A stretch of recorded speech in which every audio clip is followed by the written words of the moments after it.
Hai, Gideon Simanjuntak di sini. Saya percaya saudara menantikan segmen kerinduanku karena saudara mulai terbiasa dengan renungan singkat ini. Saya berdoa agar renungan singkat ini bukan hanya masuk ke dalam pikiran saudara, tapi mengubah hatimu, mengubah pola pikirmu, yang pastinya akan mengubah hidupmu. Karena Tuhan terlalu besar, Tuhan terlalu baik, Tuhan terlalu luar biasa untuk hidup kita biasa-biasa saja. Hari ini kita akan membahas mengenai perlindungan iman. Kalau kita di dunia kita mengenal perlindungan atas kecelakaan, perlindungan masa tua, perlindungan kesehatan, atau bahkan mungkin perlindungan untuk anak-anak kita dan sebagainya dan sebagainya. Tetapi tahukah saudara, dari segala hal yang perlu kita lindungi, yang paling perlu kita lindungi adalah iman kita. Karena iman kita yang menggerakkan surga, karena iman kita yang membuat surga bergerak, karena iman adalah alat tukar bagi kerajaan surga. Firman Allah yang menarik hari ini kita akan bahas dalam Injil Markus 5 ayatnya yang ke-36.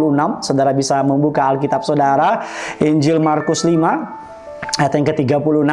Yuk, kalau sudah sama-sama kita baca dengan suara 45, agar telingamu mendengar, masuk ke dalam hatimu, menjadi rema, dan ketika engkau membutuhkannya, Roh Kudus akan memunculkan bagi saudara. 3, 2, ya. Tetapi Yesus tidak menghiraukan perkataan mereka dan berkata kepada kepala rumah ibadat, "Jangan takut, percaya saja." Long story short, suatu hari seorang kepala rumah ibadat namanya Yairus, dia mendatangi Yesus. Kita semua tahu ceritanya, anaknya perempuan usia 12 tahun mengalami suatu penyakit yang Alkitab katakan bahkan sudah mati. Dan yang menarik, ketika Yairus datang, anaknya belum mati, saudara. Yairus datang dan ketika Yesus berkata, "Aku akan pergi mengunjungi rumah kamu untuk mendoakan bagi anakmu," saya percaya iman Yairus meningkat dengan tajam, imannya mengalami sukacita karena Yesus yang terkenal dengan mukjizat, Yesus terkenal dengan kuasa, Yesus terkenal dengan kebaikan hatinya, mau ke rumahnya. Di tengah perjalanan ada sebuah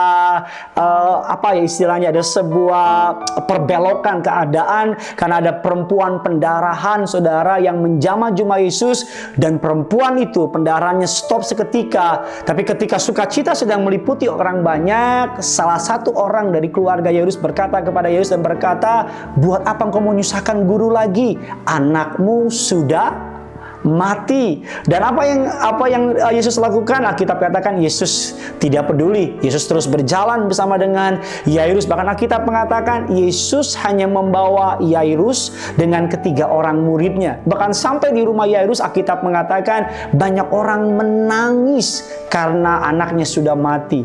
Apa yang Yesus lakukan? Yesus mengusir orang banyak tersebut, saudara, suruh keluar, dan hanya Yairus dengan ketiga orang muridnya yang boleh masuk ke dalam. Apa yang Yesus lakukan? Secara singkat atau secara kasat mata kita mungkin berpikir Yesus tampaknya kasar ya, atau tidak beretika karena menyuruh orang banyak itu untuk keluar, bahkan orang banyak nggak boleh mengikuti dia. Bukankah kalau orang banyak mengikuti Yesus menjadi sebuah humas yang menarik, sebuah iklan yang menarik bagi pelayanan Yesus? Tapi Alkitab mengatakan Yesus menyuruh orang banyak tidak mengikuti dia, bahkan ketika masuk ke kamar hanya orang-orang tertentu yang boleh masuk. Apa yang menjadi pesan Yesus? Yesus sedang melindungi iman Yairus. Yesus sedang menjaga iman Yairus, karena sebelum ada mukjizat harus ada iman. Iman adalah lapangan pendaratannya. Iman adalah tempat penerima mukjizat. Jadi ketika mukjizat mau turun harus ada iman. Kalau orang banyak tetap ikut Yairus, maka dalam perjalanan mungkin orang banyak akan berkata kepada Yairus,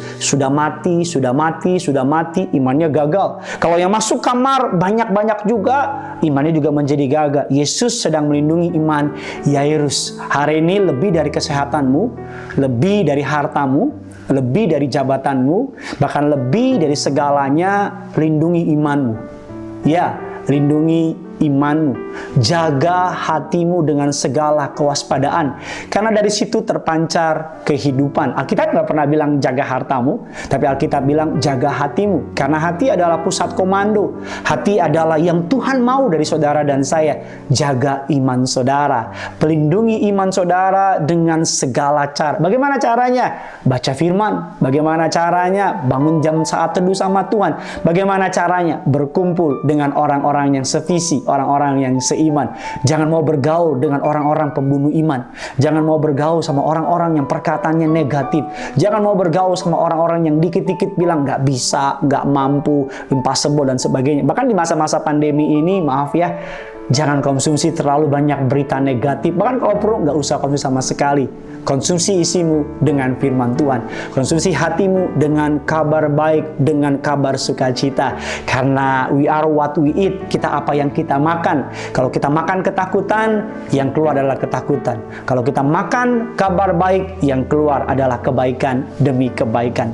Lindungi iman. Saya berikan tantangan bagi saudara, tulis di kolom komen di bawah ini dengan cerita-cerita bahwa ketika engkau melindungi iman saudara, mukjizat terjadi. Agar bukan hanya saya diberkati, tapi siapapun yang membaca komen saudara, mereka juga diberkati. Dan yang kedua, jangan lupa seperti biasa, bagikan kabar baik ini kepada teman-teman saudara, kepada keluarga saudara, kepada teman kantor saudara, kepada siapapun. Makin banyak, makin luar biasa. Karena ini tujuan saya mengadakan renungan singkat setiap pagi, agar makin banyak kabar baik di muka bumi ini. Yang punya surga, crazy in love with you. Bye-bye.